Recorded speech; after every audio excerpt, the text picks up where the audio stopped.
Hello दोस्तों, नमस्कार। स्वागत है एक नई वीडियो में। तो भाई जैसा आप लोगों को पता है कि दिल्ली पुलिस के एग्ज़ाम में मात्र 2 महीने बचे हैं। इन 2 महीनों में आपको क्या करना चाहिए? मेन तो आप लोगों के दिमाग में 3 चीज़ें क्लियर होना चाहिए। पहले कि आपको टारगेट स्कोर क्या है आपका, यानी कि आपकी कैटेगरी का टारगेट स्कोर क्या है? या फिर सेफ स्कोर बोल सकते हो आप, सेफ स्कोर या टारगेट स्कोर आपका क्या है? दूसरी चीज़, आपको किस सब्जेक्ट को कितना टाइम देना चाहिए?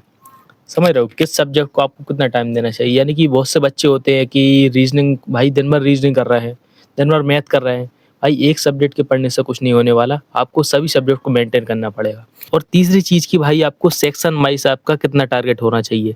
ये 3 चीज़ें आपके दिमाग में क्लियरली होनी चाहिए। तो भाई आज की इस वीडियो के अंदर मैं आपको ये तीनों की तीनों चीज़ें बिल्कुल डिटेल में बताने वाला हूँ। यानी कि 2020-23 जो एग्ज़ाम हुए हैं, उनके अकॉर्डिंग क्या एनालिसिस उनका रहा था, उसके बाद मैं आप लोगों को सेफ स्कोर बताने वाला हूँ, आपको टारगेट सेक्शन वाइज़ कितना करना चाहिए वो बताने वाला हूँ, आपको किस सब्जेक्ट को कितना फ़ोकस करना चाहिए, ये तीनों चीज़ें आज की इस वीडियो के अंदर मैं आपको बताने वाला। तो भाई ये वीडियो आप लोगों के लिए बहुत ज़्यादा बेनिफिट पहुँचाने वाली है, तो इसलिए भाई वीडियो को लाइक का बटन ज़रूर से दबा देना और वीडियो को एंड तक ज़रूर वॉच करना, आपके लिए बहुत ज़्यादा बेनिफिट ये वीडियो देने वाली है। तो सबसे पहले बात करते हैं भाई सेफ स्कोर की या टारगेट स्कोर की, कि किस कैटेगरी के बच्चे को कितना स्कोर टारगेट करना चाहिए। कम से कम इतना तो टारगेट करना चाहिए, ठीक है?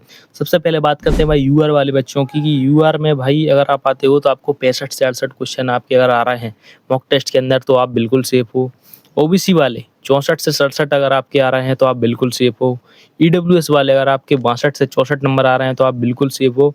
एसटी वाले 60 नंबर से अगर 62 नंबर आपके आ रहे हैं मॉक टेस्ट में तो आप बिल्कुल सेफ हो। और एससी वाले भाई 60 से लेकर 62 अगर आपके आ रहे हैं मॉक टेस्ट में तो आप बिल्कुल सेफ हो। तो ये मैंने पाँचों कैटेगरीज बता दी हैं। अगर आरडब्ल्यूए के मॉक टेस्ट की बात करें तो भाई आरडब्ल्यू का मॉक टेस्ट थोड़ा-सा लेवल उसका हाई रहता है और हाई लेकर चलते हैं वो। उसका बेनिफिट हमें एग्ज़ाम में बहुत ज़्यादा होता है। तो इसलिए भाई अगर आपके जो मैंने बताए उनसे 2-3 नंबर कम अगर आपके आरडब्ल्यूए के मॉक टेस्ट में आ रहे हैं, तो भी आप मान लो कि आप बिल्कुल सेफ हो या फिर 2 महीनों में आप इतने नंबर कवर कर लोगे। तो ये मैंने बता दिया आपको सेफ स्कोर, इतना तो आपका कम से कम होना चाहिए। तो अब बात करते हैं भाई दूसरी चीज़ की, जो रहने वाली है हमारे सेक्शन वाइज़ हमें कितना स्कोर टारगेट करना चाहिए, यानी कि कितने क्वेश्चन हमें टारगेट में लेकर चलना चाहिए, वो मैं बताने वाला हूँ। मैं एक कैटेगरी की बता रहा हूँ, बाकी कैटेगरी की आप 1-2 नंबर अपने अकॉर्डिंग बढ़ा लेना या फिर मैं खुद बता दूँगा कि आपको कितनी बढ़ानी चाहिए। तो एससी की अपन लेकर चलते हैं, एससी की मैंने बताया है 60 से 62 नंबर, हम 62 नंबर कट ऑफ लेकर चलते हैं। तो हम इन 62 नंबर को लाने के लिए हमें किस सब्जेक्ट को कितना टारगेट करना चाहिए। तो सबसे पहले बात करते हैं भाई रीजनिंग की। रीजनिंग के अंदर अगर आप 25 क्वेश्चन में से 23 नंबर आप करते हो सही, तो आप रीजनिंग में बहुत अच्छा स्कोर कर रहे हो, आपको रीजनिंग को थोड़ा-सा कम समय देना है। अब दूसरी बात करें भाई मैथ की, मैथ में अगर आप 15 क्वेश्चन में से 13 क्वेश्चन अगर सही कर रहे हो, बिल्कुल 13 सही भाई, नेगेटिव मार्किंग पर थोड़ा-सा ध्यान देना है कि नेगेटिव मार्किंग हमारी कम से कम हो। कंप्यूटर के अंदर अगर आप 10 में से 7 स्कोर कर रहे हो तो बहुत अच्छे से स्कोर कर रहे हो, अगर आप स्कोर इससे कम कर रहे हो, तो कम से कम आपको इतना टारगेट तो रखना चाहिए। चौथे और सबसे मेन सब्जेक्ट की बात करते हैं जीके जीएस में, 50 नंबर में से अगर आप मात्र 20 क्वेश्चन टारगेट कर रहे हो, समझ रहे हो? 50 क्वेश्चन में से अगर आप मात्र 20 क्वेश्चन टारगेट कर रहे हो, तो आप भाई 63-64 नंबर आराम से ले आओगे। समझ रहे हो? लगभग आपको 50% से भी कम का टारगेट करना पड़ रहा है जीके जीएस में, अगर आप ये तीनों सब्जेक्ट को मेंटेन कर लेते हो तो। तो इतना मैंने टारगेट बता दिया, आपको इतना कम से कम इतना तो टारगेट करना चाहिए एससी वालों के लिए। और अगर यूआर की बात करें तो भाई आप देखो, मैं तीनों सब्जेक्ट की रियलिटी बताऊँ, मैथ, रीजनिंग और कंप्यूटर की, तो भाई ये बेस्ट स्कोर है 23, 13, 7 का। इतना आप 43 नंबर आप इन 50 नंबर में से ला सकते हो और बाकी आपको जीएस में ही खींचने पड़ेंगे भाई, जितने नंबर आपकी कट ऑफ जाती है, आपको जीके में ही खींचने पड़ेंगे। तो ये तो हो गई भाई सेक्शन वाइज़ टारगेट की बात। अब बात करते हैं भाई हमें किस सब्जेक्ट पर कितना टाइम देना चाहिए। तो सबसे पहले बात करते हैं भाई रीजनिंग की। अगर रीजनिंग में आपके वही 23-24 या फिर 22 से प्लस आते हैं हर सब्जेक्ट में, तो भाई आपको रीजनिंग में थोड़ा-सा टाइम देना है। लगभग 1 घंटे, 1.5 घंटे आप दे दो, सफिशिएंट टाइम है रीजनिंग के लिए। दूसरी बात करते हैं भाई मैथ्स की, तो मैथ्स में भाई देखो 2-3 चैप्टर नए ऐड हुए हैं, जैसे सांख्यिकी हो गई, प्रायिकता हो गई, ठीक है? ये 2-3 चैप्टर नए ऐड हुए हैं, तो आपको मैथ में थोड़ा-सा नए जो टॉपिक्स हैं उनको लेकर चलना पड़ेगा, ठीक है? उनकी मतलब इनकी कम से कम सीख लीजिए ताकि आपको बाद में दिक्कत ना आए। मतलब रहेंगे भी ईज़ी ही, रहेंगे ईज़ी ही, मगर आपको थोड़ा-सा इनको, अगर आपने बिल्कुल भी नहीं पढ़ा तो भाई आप ईज़ी भी नहीं कर पाओगे, इसलिए भाई आपको थोड़ा-सा सांख्यिकी और प्रायिकता को पढ़ लेना है मैथ्स के अंदर, ठीक है? तो मैथ में भी आप 1 से 1.5 घंटे दीजिए, आपका सफिशिएंट टाइम है मैथ के लिए।